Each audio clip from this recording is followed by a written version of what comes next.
يا أيها الذين آمنوا كتب عليكم الصيام. اعوذ باللہ من الشیطان الرجیم، بسم اللہ الرحمن الرحیم۔ ومن يرغب عن ملة ابراہیم الا من سفح نفسه لقد اصطفیناہ فی الدنیا وانہ فی الآخرۃ لمن الصالحین۔ معزز سامعین، السلام علیکم ورحمۃ اللہ وبرکاتہ۔ اللہ رب العالمین کا احسان ہے کہ آج ہم قرآن حکیم کہ سورہ بقرہ کا رکوع نمبر 16 کا مطالعہ کریں گے۔ اللہ تبارک و تعالی رمضان المبارک میں قرآن حکیم سے یہ وابستگی قائم رکھنے کی توفیق عطا فرمائے۔ یہ رکوع بنیادی لحاظ سے تو ملت ابراہیمی کا وضاحت، ملت ابراہیمی کی تشکیل اور خاندان ابراہیم اور ابراہیم علیہ السلام کی پوری زندگی، ان کے خاندان کی کاوشوں کا ذکر ہے۔ گویا اب تک اس سے پہلے رکوع میں دعائے خلیل کا ذکر تھا، ابراہیم علیہ السلام کی دعا کا، اور اب ملت ابراہیم کا ذکر ہے کہ اس دعائے خلیل کی بنیاد پر جو قبولیت کے نتائج نکلے، اس نے ایک ملت کی شکل اختیار کی۔ اس ملت کے ابتدا میں ابراہیم علیہ السلام ہے اور اس ملت کے انتہا پہ محمد مصطفیٰ صلی اللہ علیہ وسلم ہے۔ تو یہ رکوع دراصل اس خاندان کو جوڑ کر ان کے پورے طرز عمل اور طرز فکر کو بیان کر کے مجھے اور آپ سے یہ تقاضا کیا جا رہا ہے کہ ہم بھی اس سلسلے کی کڑی ہے، ہم بھی انہی کی اتباع کرنے والے لوگ ہیں۔ تو فرمایا کہ ابراہیم کی ملت سے کون ہٹنا چاہے گا؟ وَمَن يَرْغَبُ عَن مِلَّةِ ابراہیم، کون اعراض کرے گا، کون ہٹے گا، کون چھوڑے گا، ترک کرے گا ملت ابراہیمی کو؟ إِلَّا مَن سَفِهَ نَفْسَهُ، مگر جس کو اس کے نفس نے بیوقوف بنایا، حماقت میں ڈالا، دھوکے میں ڈالا۔ وَلَقَدِ اصْطَفَيْنَاهُ فِي الدُّنْيَا، ہم نے تو انہیں منتخب کیا تھا۔ ابراہیم علیہ السلام کے لیے اجتماعیت کا لفظ ملت استعمال ہوا، انہیں ملت ابراہیمی، اور ابراہیم علیہ السلام کی صفت استعمال ہو گئی مصطفیٰ، استفا یستفی مصطفیٰ۔ ہم یہ لفظ عام طور پہ اپنے بچوں کا رکھتے بھی ہے، رسول اکرم صلی اللہ علیہ وسلم کی ایک صفت بھی ہے، اور ہر نبی بنیادی معنی ہے انتخاب شدہ، چوزنگ، اور لیکن اس میں وہ انتخاب شامل ہے جس میں شفقت اور محبت ہو، انہیں محبت اور شفقت کے ساتھ کسی کو چن لینا۔ تو انبیاء علیہم السلام سب کے سب اللہ کے وہ چنیدہ بندے ہوتے ہیں جسے محبت کاملہ کے ساتھ اللہ تبارک و تعالی انسانیت کے لیے مبعوث فرماتا ہے۔ وَإِنَّهُ فِي الْآخِرَةِ لَمِنَ الصَّالِحِينَ، اور وہ دنیا میں چونکہ ایسا ہوگا اور انہوں نے پوری زندگی اللہ کے لیے گزاری، تو یقیناً آخرت میں بھی وہ صالحین میں سے ہوگا۔ ہمارے لیے اس میں سبق یہ ہے کہ ہم میں سے ہر شخص آخرت میں صالحین میں سے ہونا چاہتا ہے۔ تو اگر ہم بھی آخرت میں صالحین میں سے ہونا چاہتے ہیں تو انبیاء کا انجام بتا کر بتایا جا رہا ہے کہ وہ بھی اس دنیا میں اللہ کے بتائے ہوئے احکامات کے مطابق زندگی گزارتے رہے، تو ان کا انجام بتایا کہ آخرت میں وہ صالحین میں سے ہوں گے۔ تم بھی اگر صالحین میں شامل ہو جاؤ گے تو آخرت میں بھی صالحین میں ہوں گے اور دنیا میں بھی۔ گویا یہ صالحین میں شمولیت ہی مطلوب و مقصود ہے۔ اگر اس کارواں، صالحین کے اس کارواں میں کوئی، اور یہی منمالی کارواں ہے، انہیں یہ صالحین ہی وہ لوگ ہیں جن پر اللہ کا انعام ہوا ہے۔ تو اللہ کے انعام شدہ لوگوں کے راستے کی دعا ہم نے سورہ فاتحہ میں کی تھی۔ یہاں پر بتایا کہ یہ صالحین میں سے ایک ابراہیم علیہ السلام ہے، اور اگر تم نے آخرت میں صالحین میں شامل ہونا ہے تو دنیا میں صالحین میں شامل ہو جائے۔ ہم بالعموم یہ چاہتے ہیں کہ آخرت کی کامیابی تو ہمارے حصے میں آئے، لیکن دنیا میں ہم اپنی زندگی اپنی مرضی سے گزاریں۔ اذ قال له، اب رویہ کیا ہے ابراہیم علیہ السلام کا؟ اذ قال له، اذ قال لہ ربہ اسلم، جب رب نے ان سے کہا کہ سر تسلیم خم کر لو، اطاعت کر لو، فرما برداری کر لو۔ قال اسلمت لرب العالمین، تو ابراہیم علیہ السلام نے کسی سوال کے بغیر سر تسلیم خم کر لیا، اور اس طرح کہ پھر کبھی بھی زندگی میں کسی بھی حکم سے سرتابی نہیں کی، چاہے بیٹے کو ذبح کرنے کا ہو، چاہے اولاد کو والدہ کے ساتھ چھوٹے بچے کو مکہ میں چھوڑنا ہو، یا چاہے آگ میں کودنا ہو۔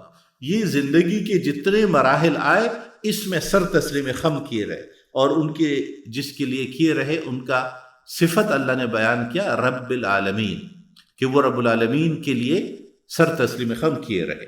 وَوَصَّى بِهَا إِبْرَاهِيمُ بَنِيهِ وَيَعْقُوبُ يَا بَنِيَّ إِنَّ اللَّهَ اصْطَفَى لَكُمُ الدِّينَ فَلَا تَمُوتُنَّ إِلَّا وَأَنْتُمْ مُسْلِمُونَ۔ ابراہیم علیہ السلام نے جس پیغام کو سمجھا، حاصل کیا، اب ان کے تحریک کا آغاز اس سے ہوا کہ انہوں نے اپنی اولاد کو بھی یہی پیغام منتقل کیا، اللہ کی اطاعت اور فرما برداری کا۔ تو ہمارے لیے دوسرا سبق یہ ہوا کہ ہم خود جس اسلام، جس دین، جس اجتماعیت پر مر پیرا ہے، ہم اپنے آنے والی نسل تک وہ کتنا منتقل کر رہے۔ تو قرآن حکیم نے فرمایا وَوَصَّى بِهَا إِبْرَاهِيمُ، اسی کی ہدایت کر گئے ابراہیم علیہ السلام، اسی کی نصیحت اور اسی کی وصیت کر گئے ابراہیم علیہ السلام، بنی ہی اپنے بیٹوں کو، اپنی اولاد کو۔ اب ان اولاد میں سے خصوصی ذکر فرمایا وہ یعقوب، اور یعقوب کو، اور یہ وصیت کیا تھی؟ اے میرے بیٹوں، ان اللہ اصطفیٰ لکم الدین، اللہ نے تمہارے لیے ایک دین منتخب کیا ہے، فلا تموتن الا وانتم مسلمون۔ ابراہیم علیہ السلام کی اولاد اور ان میں سے خصوصاً یعقوب علیہ السلام کا ذکر، اور اس کے لیے جو لفظ استعمال ہوا وہ وصّا ہے، جس عربی کا لفظ وصیت سے ہے۔ اردو میں بھی یہ لفظ وصیت ذرا کم محدود معنوں میں استعمال ہوتا ہے، اور اردو میں عموماً کسی شخص کے بستر مرگ کی خواہش یا مرنے والے کی آخری ہدایتوں کو ہم وصیت کہتے ہیں، حالانکہ یہ لفظ اس سے عربی میں بہت زیادہ وسیع معنوں میں ہے کہ وصیت صرف وراثت کی تقسیم، رشتہ داروں کے ساتھ تعلقات، دوستی اور دشمنی ہی نہیں، بلکہ اپنے اولاد کی نجات کی فکر کے لیے جو اہم ہدایات ہم دیتے ہیں اس کو وصیت کہا جاتا ہے۔ اور لفظ میں جو معنویت ہے، کسی شخص کو اس کی بلائی میں بہترین بات کہہ دینا اپنے علم کے مطابق، یہ وصیت کہلاتا ہے۔ تو ابراہیم علیہ السلام نے وصیت کی اپنی اولاد کو، اور وصیت کیا ہے؟ ان اللہ اصطفیٰ لکم الدین، اللہ نے تمہارے لیے دین کو منتخب کیا ہے۔ پہلے ابراہیم علیہ السلام کے انتخاب کا ذکر تھا، اب دین کا، اصطفیٰ لکم، تمہارے لیے پسند کیا ہے، تمہارے لیے منتخب کیا ہے، تمہارے لیے متعین کیا ہے۔ گویا دین یا اعمال دین ہمارے ذاتی ذوق کی بنیاد پر نہیں ہے کہ ہمیں جو چیزیں پسند ہو ہم وہ کرتے رہے، بلکہ دین وہ ہے جو اللہ رب العالمین نے اپنے انبیاء کے ذریعے انسانیت کو منتقل کیا۔ انسان اپنے ذوق کی بنیاد پر جن چیزوں کا انتخاب کرتا ہے وہ اس کا مزاج ہے۔ دین نام ہے اللہ کی ڈکٹیشن پہ چلنے کا، اپنے مزاج کے مطابق، اپنے پسند کے مطابق کچھ اچھائیاں کو اختیار کرنے اور کچھ قباحتوں کو چھوڑ دینے کا نام دین نہیں ہے۔ تو فرمائے ان اللہ اصطفیٰ لکم الدین، اللہ نے طے کیا ہے بندے نے۔ اب سرمایہ دارانہ نظام یا کیپٹلزم جو نظام دیتا ہے، اس میں مرکزی مقام انسان کو دے کر کہ انسان خود چاہے گا، انسان فیصلہ کرے گا، انسان اپنی اجتماعیت کو، اجتماعی ذہن کو استعمال کر کے اپنے لیے کوئی معاشرہ ڈیولپ کرے گا۔ اس کے مقابلے میں قرآن حکیم فرماتے ہیں ان اللہ اصطفیٰ لکم الدین، اب اس معاشرے کی بنیاد دین ہوگا جو اللہ کی طرف سے، اور سرمایہ داران کیپٹلزم کے تشکیل شدہ معاشرے کی بنیاد انسان کا خود طے کردہ طریقہ کار ہوگا۔ یہ بنیادی فرق ہے۔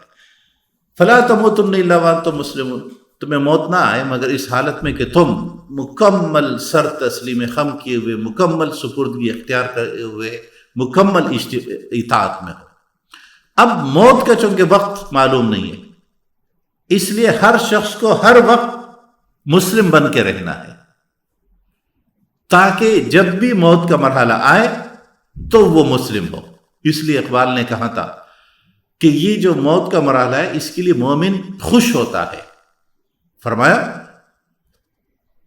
کہ نشان مرد مومن بتو گویم چو مرگ آیت تبسم بر لب اوز، کہ مسلمان کی علامت تجھے بتاتا ہوں کہ جب موت آتی ہے تو وہ مسکراتا ہے، اس لیے کہ موت کے وقت تو اس بات کا گویا فیصلہ ہو گیا کہ وہ مکمل اسلام کی کیفیت میں تھا، اور اس سے بڑھ کر کامیابی نہیں ہو سکتی۔ اسی وصیت کا ذکر کرتے ہوئے کہ ابراہیم نے یہ وصیت کی اپنی اولاد کو، تو اولاد نے کیا کیا؟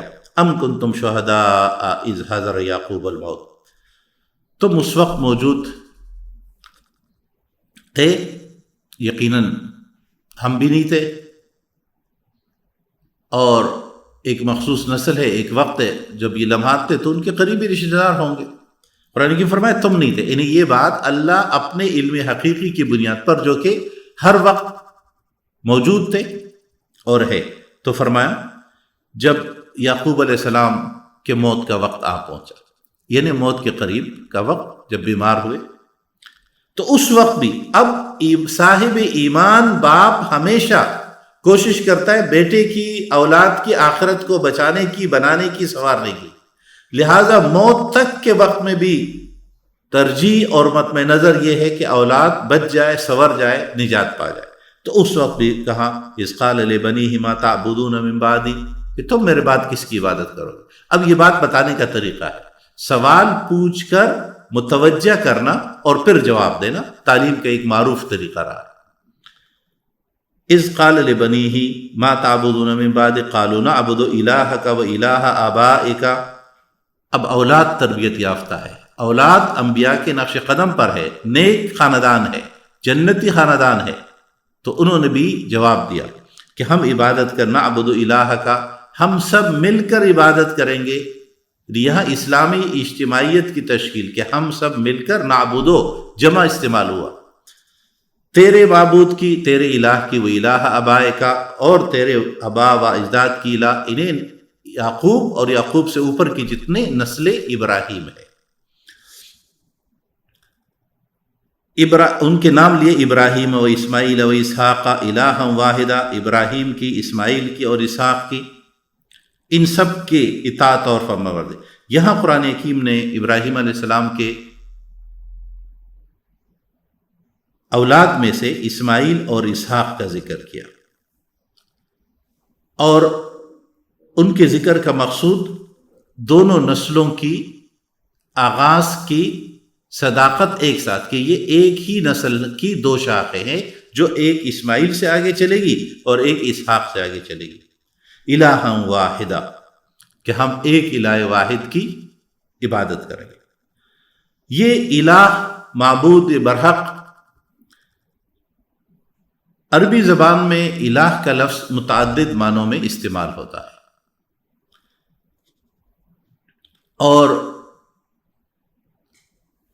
حقیقی معنی کہ متحیر کر دینے والے، ان جس کے قدرت کے آگے انسانی عقل دنگ رہ جائے، حیرت میں ڈالنے والے، اور اسی کے لیے الہ کا لفظ استعمال ہوتا ہے دیگر کئی سارے معنوں کی طرح، اور اس الہ کی صفت یہاں واحد بیان ہوئی، یعنی ایک ہی الہ۔ وَنَحْنُ لَهُ مُسْلِمُونَ، اور ہم سب اسی ایک خدا واحد کی عبادت کرنے والے ہیں، فرما بردار۔ تِلْكَ أُمَّةٌ قَدْ خَلَتْ لَهَا مَا كَسَبَتْ وَلَكُمْ مَا كَسَبْتُمْ وَلَا تُسْأَلُونَ عَمَّا كَانُوا يَعْمَلُونَ۔ قرآن حکیم نے انسانیت کی رہنمائی کا فریضہ سر انجام دیتے ہوئے ایک بنیادی نقطہ نظر یا ایک بنیادی انحراف کی کیفیت کو بیان فرمایا۔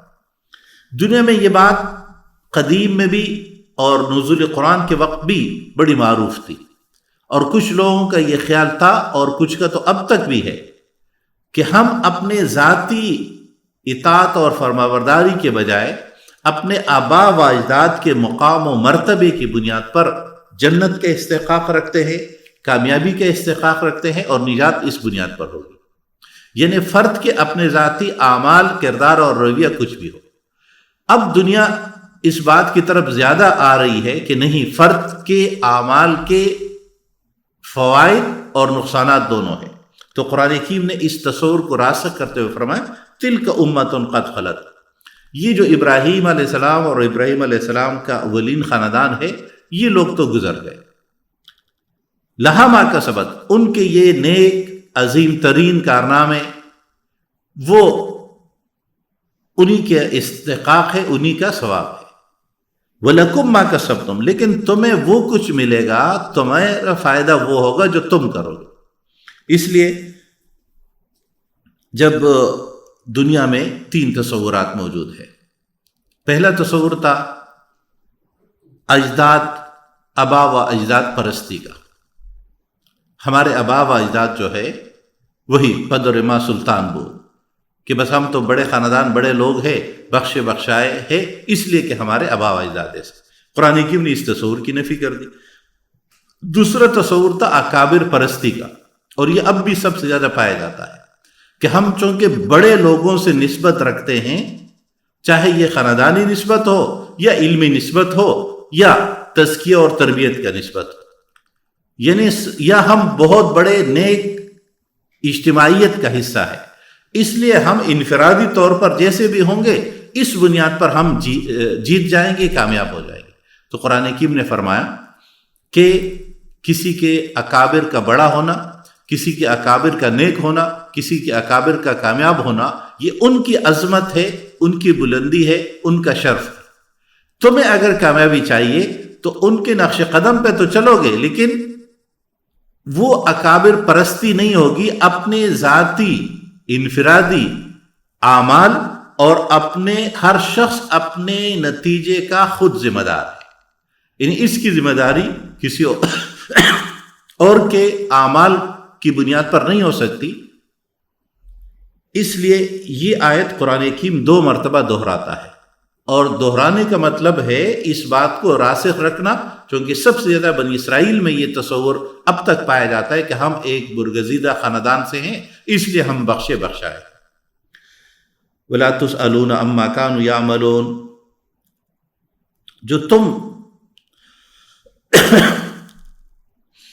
جو اعمال یہ لوگ کرتے رہے، ابراہیم اور ابراہیم علیہ السلام کے خاندان کے لوگ، ان کے بارے میں تم سے بات چیت نہیں ہوگی۔ یہ قرآن حکیم نے ایک اور اصول عطا کر دیا۔ ہم عموماً اس دنیا میں تنازعات کا شکار ہوتے ہیں پرانے معاملات میں، صدیوں پہلے کے واقعات میں اختلاف رائے رکھتے ہیں اور اس پر آج تک جھگڑتے ہیں کوئی، اور ہم صدیوں بعد اس کے فیصلے کرتے ہیں۔ عبرت کے لیے، تعلیم حاصل کرنے کے لیے تاریخی واقعات بیان بھی ہوں گے، ان میں غلطیوں کو غلطیاں اور صحیحوں کو صحیح کہا بھی جائے گا، لیکن وہ لوگ کیا کرتے رہے اس کے بارے میں تم سے بات نہیں ہوگی۔ اور اس آیت کی سب سے بہترین عملی تفسیر سعید ابن مسیب رحم اللہ کے اس واقعے سے ہوتی ہے کہ جب حجاج نے ان سے پوچھا کہ تمہارا کیا خیال ہے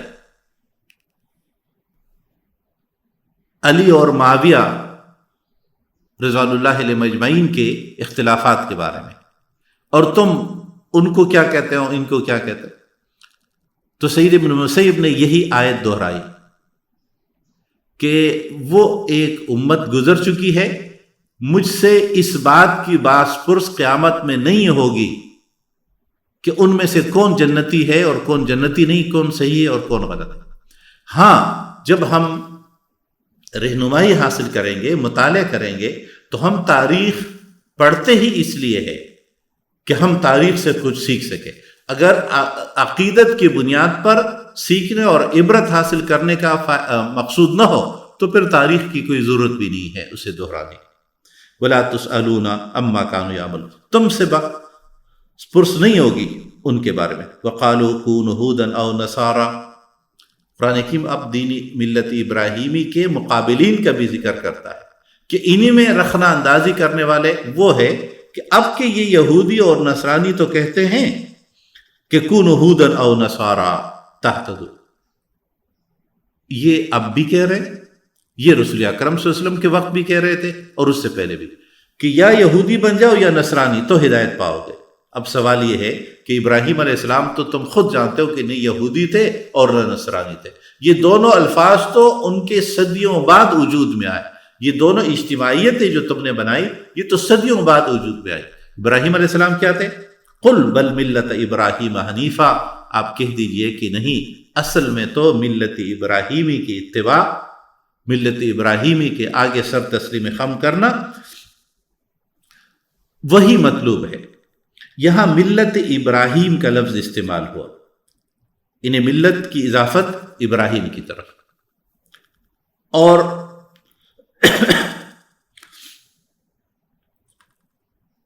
ہم دو الفاظ استعمال کرتے ہیں، ایک دین کا لفظ استعمال کرتے ہیں، دین کا لفظ ہم دین الہی کا لفظ جیسے اردو میں بھی معروف ہے، اکبر کے دور کا دین اللہ یا دینی یا دین فلاں، یہ الفاظ استعمال ہوتے ہیں، لیکن ملت کا لفظ کی اضافت وہ صرف انبیاء کے ساتھ ہوتا ہے، انہیں گویا ملت کا تصور نبی کے ذات کے بغیر نہیں ہو سکتا، اس لیے ملت الہی کبھی نہیں لفظ استعمال ہوگا، اللہ کی ملت نہیں استعمال ہوگا، بلکہ کسی نبی کی طرف منسوب ہوگی یہ بات۔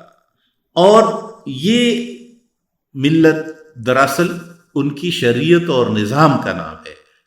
انبیاء کی ملتیں دراصل انبیاء کے دیے ہوئے، بتائے ہوئے، سکھائے ہوئے شریعتوں کی بنیاد پر وجود میں آتے ہیں۔ یہاں ابراہیم علیہ السلام کی صفت حنیف استعمال ہو، اب اسے ملت ابراہیمی کی صفت بھی بیان کر سکتے ہیں اور ابراہیم کی صفت بھی۔ حنیف اصل میں تو کہتے ہیں بنیادی ترین لغت میں کہ جب کوئی شخص ایک پاؤں سے لنگڑا ہو اور وہ چلتا ہو تو وہ ایک سائڈ پہ جھک کے چلتا ہے، جھکنے والے، ایک سائڈ پہ جھکنے والے کو، اسی بنیادی معنی کے بعد حنیف کا لفظ استعمال ہوا، ایک طرف مائل ہو کر چلنے والا۔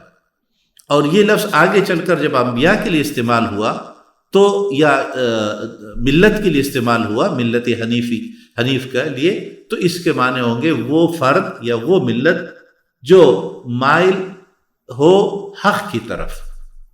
اور اس کے لیے اردو میں لفظ ہم استعمال کرتے یکسو، کہ بس اس کا حق کی طرف یک رخی ہو، وہ کئی رخوں پہ جانے والا نہیں ہو بلکہ ایک ہی رخ پہ جانے والا ہو۔ وما کان من المشرکین، اور وہ مشرکوں میں۔ قرآن حکیم یہ جملہ کہہ کر یہودی اور عیسائیوں کے آگے ایک بہت بڑا سوال کھڑا کر دیتا ہے کہ تم نے اپنے اندر شرک کی جتنے اقسام ملا دیے ہیں تاریخ کے مختلف ادوار میں، تو ابراہیم تو کبھی بھی مشرک نہیں رہے، وہ تو پوری زندگی اللہ کے واحد کے اطاعت اور فرمانبرداری کرتے رہے۔ قرآن حکیم کا یہ مستقل موضوع ہے کہ وہ انبیاء کی عظمت بیان کرتا ہے۔ انسان ہمیشہ افراط و تفریط کا شکار ہوتے ہیں، عقیدت میں، محبت میں یا نفرت میں۔ قرآن ہمیشہ اعتدال اور درست اور دو ٹوک بات ارشاد فرماتی ہے۔ یہاں بھی فرمایا کہ ما کان من المشرکین قولوا آمنا باللہ وما انزل الینا وما انزل الی ابراہیم و اسماعیل۔ قرآن حکیم نے فرمایا کہ درست رویہ یہ ہے کہ تم یہ کہہ دو کہ ہم ایمان لائے اللہ پر، نمبر ایک، وما انزل الینا، اور جو اللہ کی طرف سے ہم پر نازل کیا گیا، جب جہاں جو تعلیم اللہ کی طرف سے آئی اس پر، وما انزل الی ابراہیم، ہم جو ابراہیم کی طرف نازل ہوا اس پر بھی ایمان رکھتے ہیں، جو اسماعیل، جو اسحاق و یعقوب والاسباط، اور یعقوب علیہ السلام اور یعقوب علیہ السلام کی اولاد پر، وما اوتی موسیٰ و عیسیٰ، اور جو موسیٰ علیہ السلام، عیسیٰ علیہ السلام، وما اوتی النبیون من ربہم، اور عمومی طور پر تمام انبیاء کو جتنی تعلیمات ملی تھی ہم ان انبیاء کی بھی تصدیق کرتے ہیں اور ان کی طرف بھیجی گئی وحی کی بھی۔ قرآن حکیم نے خاندان ابراہیم کی مزید تفصیل بتائی، یعقوب اور یعقوب کی اسباط. دو الفاظ استعمال ہوتے ہیں، سب سین با تھا، سبت، اسی کی جمع اسباط ہے، اور یہ پھیلنے کے معنوں میں ہے. جس طرح درخت اور پودے جو ہے پھیل جاتے ہیں، اس طرح انسانی نسلیں بھی پھیلتی ہے. تو اس لیے عموماً پوتوں کے لیے حفدہ کا لفظ استعمال ہوتا ہے، اور نواسوں کے لیے سبت یا اسباط، اس کی جمع اسباط کا لفظ استعمال ہوتا ہے. لا نفرق بین احد منہم ونحن لہ مسلمون. ہم ان انبیاء میں، یعنی یہ ابراہیمی سلسلے کی جتنے شخصیات ہیں یہ اور اس سے پہلے کے جو انبیاء گزرے، ہم ان میں سے ان کے درمیان کوئی فرق نہیں کرتے. یہ بنیادی اصول طے کر دیا قرآن حکیم نے کہ انبیاء بنیادی طور پر درجہ نبوت میں برابر ہے. کسی نبی کو دوسرے نبی کے اوپر بحیثیت نبی کوئی ترجیح نہیں ہے. اس لیے رسول اکرم صلی اللہ علیہ وسلم نے فرمایا مجھے یونس علیہ السلام پر فضیلت نہ دو. یہ غلط فہمی ہو سکتی تھی کہ یونس علیہ السلام کو اللہ نے مچھلی کے پیٹ میں ڈالا اور وہ اپنے مقام دعوت و تبلیغ چھوڑ کر گئے تھے، مچھلی کے پیٹ سے باہر نکالے گئے. تو ذہن میں یہ غلط فہمی ہو سکتی تھی کہ اس سے تو یونس علیہ السلام کا مرتبہ کم ہوا. تو رسول اللہ صلی اللہ علیہ وسلم نے اس کی وضاحت فرمائی کہ انبیاء درجہ نبوت میں برابر ہیں. لیکن ہم قرآن حکیم کی تیسرے پارے کے آغاز میں پڑھتے ہیں تلک الرسل فضلنا بعضهم علی بعض. یہ انبیاء کی وہ عظیم شان اجتماعیت ہے کہ جن میں سے بعض کو ہم نے بعض پر فضیلت دی. تو یہ فضیلت کی بات سمجھ لینی چاہیے. فضیلت انفرادی خوبی، کمال اور عظمت کا نام ہے. مختلف انبیاء کی مختلف عظمتیں ہیں، مختلف صورتوں کے مختلف فضیلتیں ہیں، لیکن اس سے ایک صورت دوسری صورت سے کوئی بڑھ نہیں جاتی. اس طرح مختلف شخصیات صحابہ رضوان اللہ علیہم اجمعین کی اپنی فضیلتیں ہیں. ہر صحابی کی درجہ صحابیت میں تو سب برابر ہے، لیکن پھر کوئی خلفائے راشدین ہے، کوئی عشرہ مبشرہ ہے، کوئی بیعت عقبہ میں شرکت کرنے والے ہیں، کوئی بدرین صحابہ ہے. تو ان سب کے کوئی فتح مکہ سے پہلے کے ہے اور کوئی فتح مکہ کے بعد کے. تو فتح مکہ کے بعد یا حدیبیہ کے بعد کی اپنی فضیلتیں ہوگی، لیکن جو پہلے ہے ان کی اپنی فضیلت ہے. یہ کیٹیگریز اس بنیاد پر نہیں ہوتی کہ ایک کی فضیلت دوسری کی تنقیص ہو یا کمی ہو یا لوز پوائنٹ ہو. اسی بنیاد پر لا نفرق بین احد من الرسل میں عصمت انبیاء کی بات بھی واضح ہو گئی کہ انبیاء علیہ السلام اللہ کی بات بندے تک پہنچانے کے لیے اللہ متعین فرماتا ہے، اور اللہ کی بات بندوں تک پہنچانا درست، صحیح اور کسی آمیزش کے بغیر ہو، ملاوٹ اس میں نہیں ہو. یعنی وحی کے انسان تک پہنچانے کی ذمہ داری اللہ کی ہے، وہ وحی کو محفوظ طریقے سے پہنچائے گا. تو یہ معصومیت اور عصمت اصل میں وحی کا تقاضا ہے. جس شخص کو، جس ذات کو وحی پہنچانے کے لیے مقرر کیا جائے گا، اس کو بھی اللہ تبارک و تعالی معصوم بنا. اگر وحی نہیں ہے، یعنی جس اولین انسان کو وحی ملتی ہے وہ نبی اور معصومیت کے مقام پر آتا ہے، اس کے بعد کوئی شخص معصومیت کا مقام نہیں رکھتا، پھر باقی سب لوگ برابر ہیں اس میں. اس لیے انبیاء کے لیے ان فرشتوں کو بھی اللہ نے معصوم بنایا جو وحی لے کر آتے ہیں، بلکہ فرشتے سب کے سب معصوم ہیں، وہ کوئی غیر معصومیت والا کام نہیں کرتے. فَإِنْ آمَنُوا بِمِثْلِ مَا آمَنْتُمْ بِهِ فَقَدِ اهْتَدَوْا. اگر یہ سب لوگ جہاں جو ہے وہ ایمان لے آئیں جس طرح کہ تم لوگ ایمان لے آئے ہو، یعنی امت مسلمہ کی طرف اشارہ ہے. اور اس آیت سے فقد اہتدوا، تو یہ بھی ہدایت پا جائیں گے. اس آیت سے جو اہم ترین نقطہ ثابت ہوا وہ یہ ہے کہ امت مسلمہ مجموعی طور پر ہدایت پر رہے گی. تبھی تو کہا جا رہا ہے کہ تمہاری طرح یہ اولین امت کے حصے کو بھی کہا جا رہا ہے، درمیان والے اور آج والے بھی۔ فَإِن تَوَلَّوْا فَإِنَّمَا هُمْ فِي شِقَاقٍ، اگر یہ لوگ اعراض کرے، منہ موڑے، تو یہ تو مخالفت میں اس سے بھی آگے زیادہ جانے والے۔ فَسَيَكْفِيكَهُمُ اللَّهُ، پس ان کے مقابلے میں آپ کی طرف سے اللہ کافی ہے۔ آپ نے اپنا کام کیے جانا ہے، صرف ان سے کے ساتھ لگ کر ان کے سوالات کے جوابات اور پورے تگدو ان کے لیے نہیں، اپنا مثبت کام جاری رکھے، ان کے مقابلے کے لیے آپ کی طرف سے اللہ کافی ہے، اور وہ سمیع اور علیم ہے۔ صبغۃ اللہ ومن احسن من اللہ صبغۃ۔ قرآن حکیم نے اس رکوع کا دوسرا سب سے اہم موضوع جو بیان کیا ہے وہ ہے اللہ کے رنگ میں رنگ جاؤ، اللہ کا رنگ اختیار کرو۔ صبغۃ اللہ، ہم پر اللہ کا رنگ چھایا ہوا ہے، اور ومن احسن من اللہ صبغۃ، اللہ کے رنگ سے بہتر رنگ کیا ہے؟ اب صبغہ استباغ یا بپتسمہ، اللہ نے ہمیشہ یہ حکم دیا کہ اللہ کے رنگ میں رنگ جاؤ۔ اب عیسائیوں نے یہ کیا کہ مختلف طریقے اپنائے، کہیں تیل لگا کر، کہیں پانی میں ڈبو کر، اور کہیں پر رنگ لگا کر، اور کہیں پر کسی جھنڈے یا کسی صلیب کے نیچے گزار کر عیسائیت قبول کرانے کی یہ رسمیں ادا کی جاتی ہے۔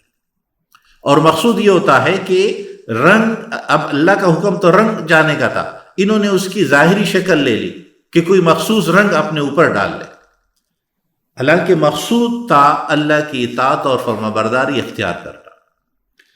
اب میں اور آپ جب کہتے ہیں اللہ کا رنگ، تو ہم میں سے ہر شخص کو خود کے بارے میں سوچنا چاہیے کہ اللہ کا رنگ کیا ہے۔ اس وقت دنیا میں کئی ساری رنگیں موجود ہیں۔ ایک رنگ مغربی تہذیب و تصور کا ہے، مغربیانہ رنگ، ایک رنگ سوشلزم کا ہے، کیپٹلزم کا ہے، سرمایہ دارانہ نظام کا ہے، نیشنلزم کا ہے، لسانیت کا ہے، اور یہ مختلف برادریوں کے مختلف رنگ ہیں۔ ہم میں سے ہر شخص نے اپنے اوپر اللہ کا رنگ، اور اللہ کا رنگ کیا ہے؟ اللہ کی اطاعت اور فرما برداری کا رنگ۔ جس طرح اللہ کو مطلوب ہے اسی طرح ہمیں زندگی بنانی چاہیے۔ ومن احسن من اللہ صبغہ، اور اللہ سے بہتر رنگ کس کا ہو سکتا ہے؟ اس کا رنگ کیا ہے؟ جو اس کے نبی نے منتقل کیا، یعنی یہ اطاعت و بندگی کا رنگ ہے جو مطلوب ہے۔ وَنَحْنُ لَهُ عَابِدُونَ، اور ہم اسی کی بندگی کرنے والے۔ قُلْ أَتُحَاجُّونَنَا فِي اللَّهِ وَهُوَ رَبُّنَا وَرَبُّكُمْ، آپ کہہ دیجئے اے رسول اکرم صلی اللہ علیہ وسلم کہ تم لوگ میرے ساتھ جو حجت بازی کر رہے ہو اللہ کے بارے میں،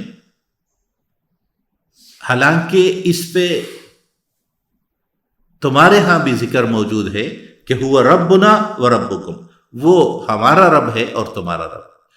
اللہ کو اپنا رنگ، اب ہوا ربنا تو اللہ ہمارا رب ہے، اس کی ربوبیت ہم ہر چیز میں مانتے ہیں، یعنی اس کی ربوبیت صرف انسانی جسم کی بڑھوتی، صرف آکسیجن اور کی فراہمی، پانی کی فراہمی، بارش کی فراہمی، یہ زمین کا بنانا نہیں، بلکہ اللہ نے انفرادی اور اجتماعی زندگی گزارنے کا جو طریقہ سکھایا، اس میں بھی ہم اپنی انفرادی اور اجتماعی زندگی گزارنے میں کس کی ربوبیت کو تسلیم کرتے ہیں؟ اپنے خود ساختہ یا اپنے اجتماعی دانش کی یا اللہ کے احکامات کی؟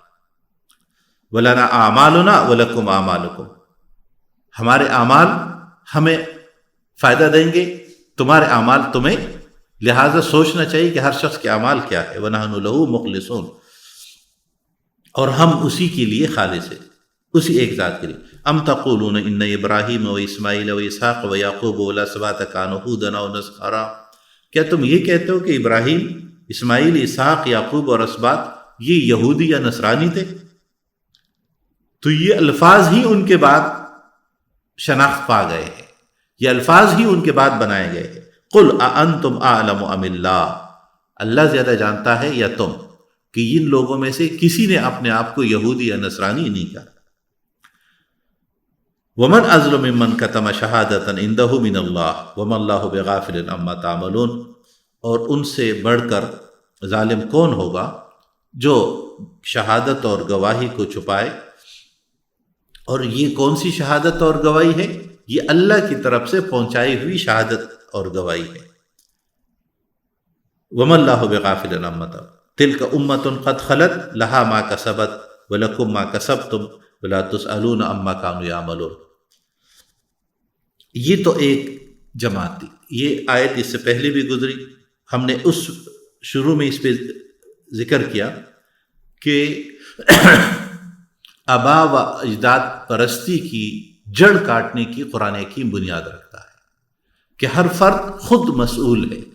ہر فرد اپنے انفرادی اور اجتماعی ذمہ داریوں کے لیے اپنے انفرادی اور اجتماعی دائرے میں، اپنے خاندان میں، اپنے ملک میں، اپنے دور میں وہ ذمہ دار ہے کہ اس کی اعمال، اس کا طریقہ کار، اس کی زندگی گزارنے کا اسلوب کیا تھا.